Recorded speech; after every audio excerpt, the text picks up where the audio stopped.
Here we go. Packet lesson 3-5, day 2.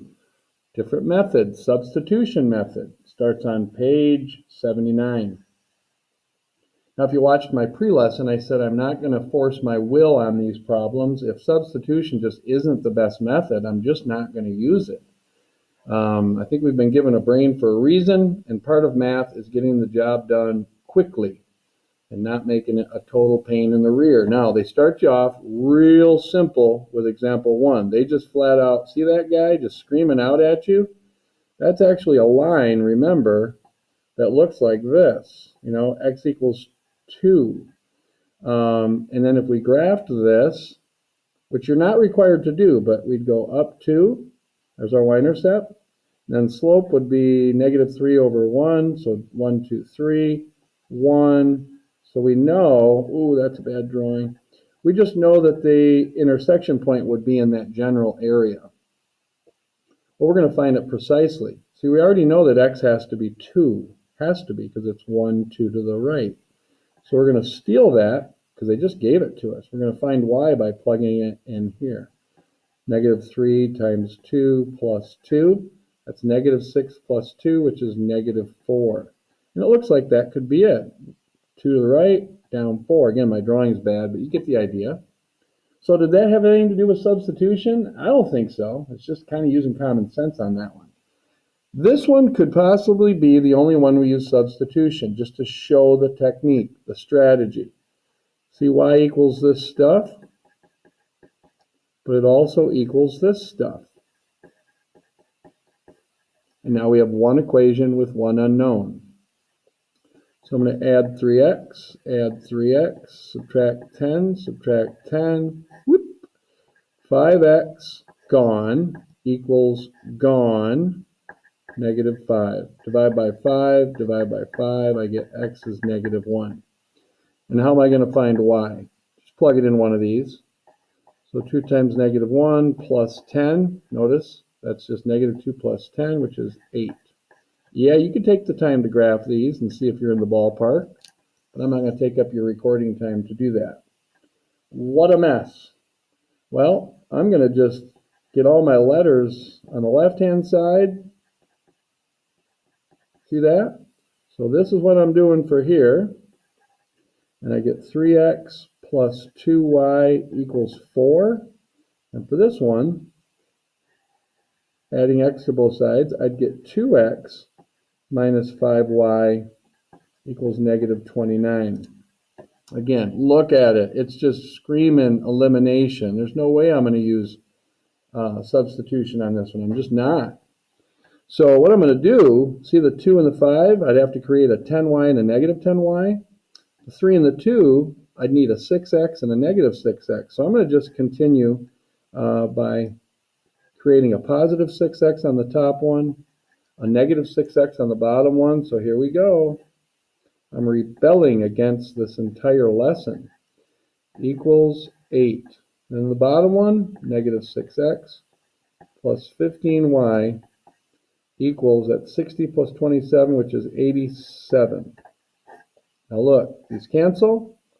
Add these together, I get 19y equals 95. We had one very similar to this in yesterday's assignment, or the previous one. Y is equal to 5. How am I going to find x? You got to pick this one, this one, this one, or this one. But clearly these have been cleaned up, so you might as well use one of these. I'm going to grab this one. So 3x plus 2 times y equals 4. Now I know this is 10. So I'm going to go ahead and subtract 10 from both sides. And then I would get -6, divide by 3, and I'd get -2. So my answer for this would be -2, 5. Okay, 3 more and we're done. Now I'm going to stick with the program. I'm going to add x to both sides for this guy. And so that would give me x plus x is 2x plus y equals 3, because these would cancel. Over here, I'm going to do something a little shifty here. I'm going to subtract y from both sides, but then I'm going to flip the whole thing. So that would give me x minus 2y equals 5. Now I've got everything lined up and I'm ready to go. Just for kicks and giggles, I'm going to concentrate on my y. I can tell that if I multiplied this by a positive 2, I'll get the opposite of this. So that's what my strategy is. I got to multiply everything by 2. So I get 4x plus 2y equals 6. I'm going to add these two equations together, creating an elimination again. Gone. Equals 11. I love it when Algebra 2 does this to you guys. Gives you a little taste of reality, so you got to deal with fractions. So if x is 11/5, I'm just going to plug it into this one because it looks like x is sitting by itself, so that'll make my life just a little easier. So x minus 2y equals 5. Now I'm going to, rather than subtracting 11/5 from both sides, I'm just going to show you an old strategy that we learned in Unit 1. I'm just going to multiply this all by 5 and just avoid using fractions. So boom, boom, boom. Now notice what happens on this first one. These cross reduce and I get 11. On the second one, nothing reduces. I just get 10y.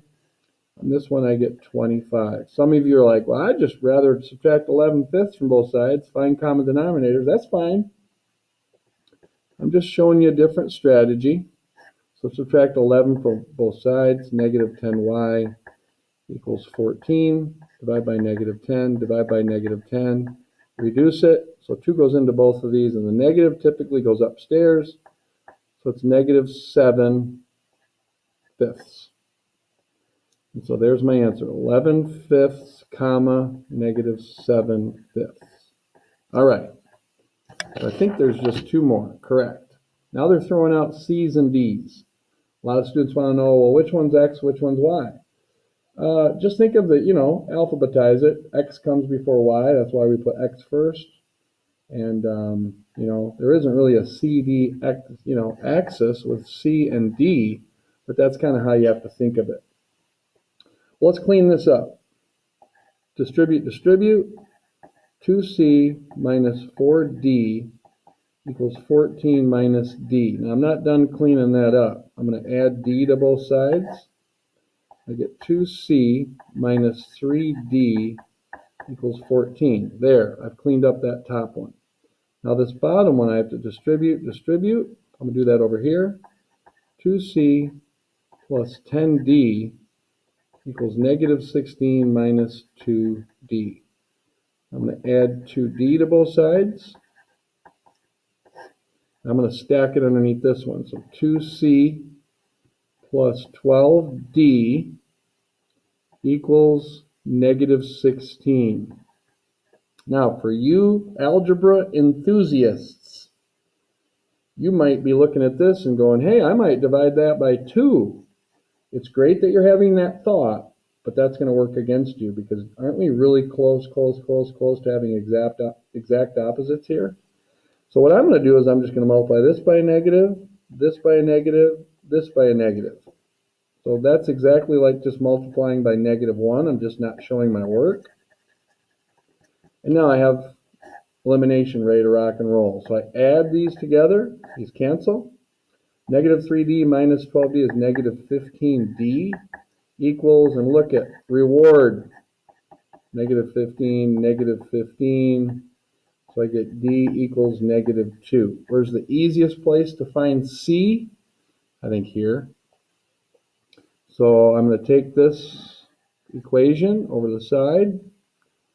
2c minus 3 times d equals 14. 2c plus 6 equals 14. I'm going to subtract 6 from both sides. 2c equals 8, so c equals 4. So I'm going to get 4, negative 2. And there we go. My lead's running out. I think we're going to survive, though. All right. Again, just basic math 101. Take care of what it's asking you to do. So distribute that x, or the negative. And then do the same thing. But look at, I'm going to reverse the order. So I'm going to look at this first. What's the opposite, or what's a negative times a negative x? Positive x. Remember, we got to stack our x's. Minus y equals negative 2. Notice my x's are opposites and my y's are opposites. So I'm going to add these together right now. This would give me 0. This would give me 0. And I look at this and I go, what? That means they're parallel lines, which means there's no solution. There you go, guys.